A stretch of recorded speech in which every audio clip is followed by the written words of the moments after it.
చంద్రబాబు నాయుడు గారు అన్న మాట అసెంబ్లీలో, నువ్వు అసెంబ్లీకి ఎలా వస్తావో నేను చూస్తానన్నాడు. చంద్రబాబు నాయుడు గారు అన్న ఈ మాట తర్వాత 2-3 రోజులకి నాన్నగారు చనిపోయారు.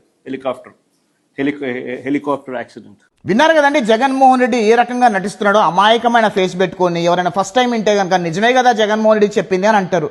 అసలు జగన్మోహన్ రెడ్డి నోరు తెరిస్తే పచ్చి అబద్ధాలు ఎలా మాట్లాడతాడో చెప్తా మీకు. ఆ రోజు రాజశేఖర రెడ్డి గారు చనిపోయినప్పుడు రాజశేఖర రెడ్డి గారు ముఖ్యమంత్రిగా ఉన్నారు, చంద్రబాబు నాయుడు గారు ప్రతిపక్ష నాయకుడుగా ఉన్నారు.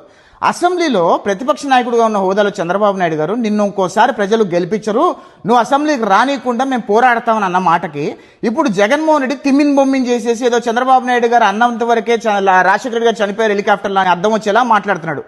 జగన్మోహన్ రెడ్డి 2029 ఎలక్షన్ల కోసం ఇప్పుడు డ్రామా మొదలు పెట్టాడు అనమాట. 2019 ఎలక్షన్ల కోసము బాబాయిని చంపించేసింది చంద్రబాబు నాయుడు అని ఆయన చేతిలో కత్తి పెట్టి నారాసుర రక్త చరిత్ర అన్నాడు.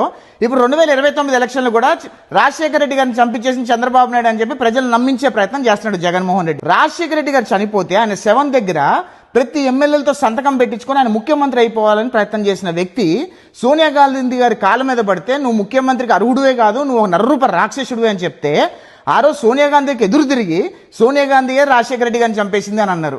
మళ్ళీ కొన్ని రోజుల తర్వాత రిలయన్స్ ద్వారా సోనియా గాంధీ రాజశేఖర రెడ్డి చంపించేసింది కాబట్టి రిలయన్స్ మార్టులు, గ్యాస్ స్టేషన్ల, పెట్రోల్ బంకుల మీద, షాపుల మీద దాడులు చేశారు. అప్పుడు మరి రిలయన్స్ వాళ్ళు సోనియా గాంధీ గారు చంపేశారని అప్పుడు పాడిన పాట మరి 2019 ఎలక్షన్లో జగన్మోహన్ రెడ్డి ముఖ్యమంత్రి అయిన వెంటనే రిలయన్స్ వాళ్ళు ఎవరికి చెప్తే వాళ్ళకి రాజ్యసభ సభ్యత్వం